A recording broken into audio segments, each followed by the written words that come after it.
Well, we've sat down. I think I'm the first artist to listen to the album besides yourself. I think so too, yeah. That's pretty cool. It's a pretty big honor. Yeah, well, you're the first person I think of to show it to. Thank you. I'm blessed. I'm most blessed. For me, it was a really like intense experience just listening to it because it was a very diverse album. And the main thing I look for, I try and listen to albums more than I try to listen to singles. Because I like to get immersed in the full experience, and I can say that's definitely one of the most immersive experiences that I've had.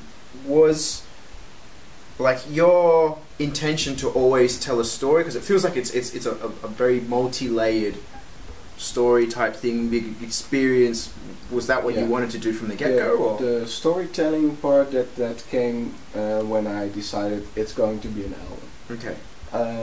A lot of the tracks that are on the album I made really to play at the QULT parties, like with intention. They will have this role at the night. This is one to give all your energy to. This is one to calm down. But then I had a really big collection of tunes, and I thought that would make a really good album. And from there on, I started to think in a concept, and I started to really get a flow into the album. And make it something that you would listen to as a whole. So that's kind of how it. That's really cool because it's just I don't know. It's an intense experience. You know what I mean? If you could describe it as a meal, it's very much like a 5-course meal. You know, it's not just you go to McDonald's, get your burger, and then get out of there. It's sit down, listen to it, and it's really really intense. And there's a lot of moments in there where almost unexpected moments, and that's by design. Like. You know, you have like the quiet part and all of a sudden, boom. Where not many albums do that, I find. You know, some of them are very progressive in where they go. I mean, did you want to be different like that, or is it just that's how you feel things? Or it really represents how I feel in my DJ sets as well. As you say, indeed, a lot of DJs they go from soft to harder, hardest. I like to go. Just have a track you can give all your energy to, and then a track that you can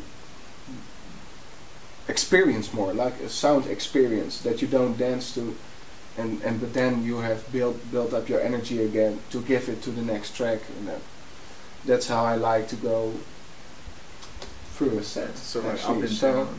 So I also got that in the album, I think, with how it flows. It gets a little harder towards the end. But then the end is like all spacey, and it ends with a melodic, like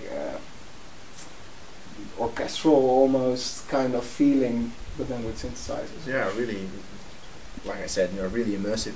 Are there any particular artists or influences or themes that sort of like go throughout the whole thing? Is it like a story in itself, or like a showcase of like this is how I experience? I'd say it's really a showcase. As I said, the album was not from the beginning a concept. It started with some tunes, and then the concept kind of flows through them, binds them, but it's not one strong concept that's through the whole album. Like at the end of the album, the last 3 tunes are really spacey, like looking outwards and further and wondering about what's happening there. So yeah. What would be your favorite track? I know mine. Yeah, I know yours.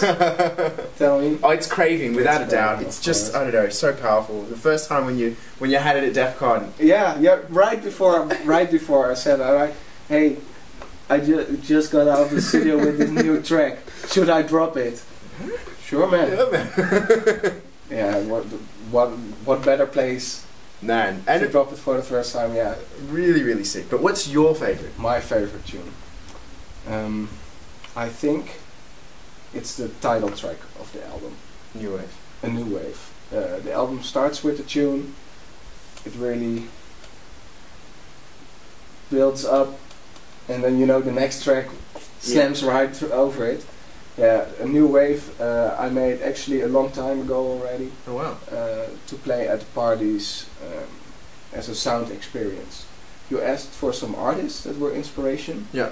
the main inspiration for that track was Ryoji Ikeda. Okay. It's a Japanese sound experience.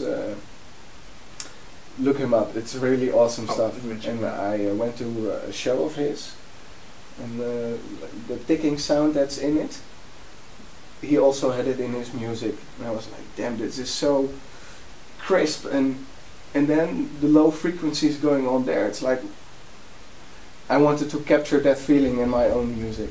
Cool. And have more party minded. Cool. Really, really cool. I think that's my favorite. No, okay. Interesting. How do you think other people are going to respond to the album?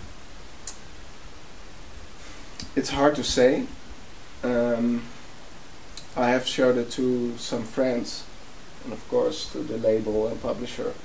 Their response was really good, but how will other people like it? I think there is a good variety within the tracks, so for people who are not really deep into it, they will have some tracks on there that speak to them, like What We Love.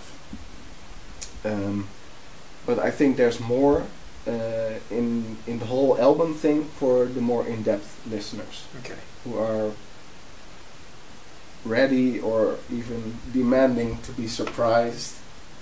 And like you told me earlier, it's like if you listen every time, you discover some new things. Like there are some Easter eggs in the album. Like there is a Morse code in there, which actually no way, which actually has a message, and I won't say what. You can find out. Okay. Oh wow, I'm gonna have to listen to it again. Awesome. Yeah.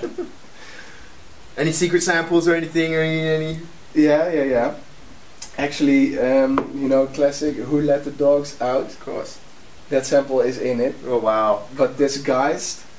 If you know it's there, you might recognize it, but otherwise it's not recognizable. Wow, cool. How long has it taken you to make this album? It's been a long time coming. Some of the tunes on there are like, I think, a year and a half old already. Wow. Some of them. But most of the tunes are made over the last year. So I'd say it's mostly a year work on the album.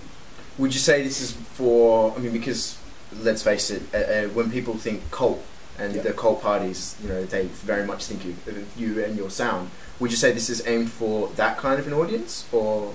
Definitely for that audience, because as said, it comes from the whole QULT feeling. Yeah. Like, what do I want to bring at the QULT parties? That's how most of the tunes came to be. But it's also for a wider audience. The QULT audience know me already. With the album, I hope to speak to a bigger audience, like who are not able to go to the party, which is like really centered in Amsterdam, in the Netherlands, but more worldwide in-depth listeners. I hope to speak to them with the album. Cool. And when's the album out?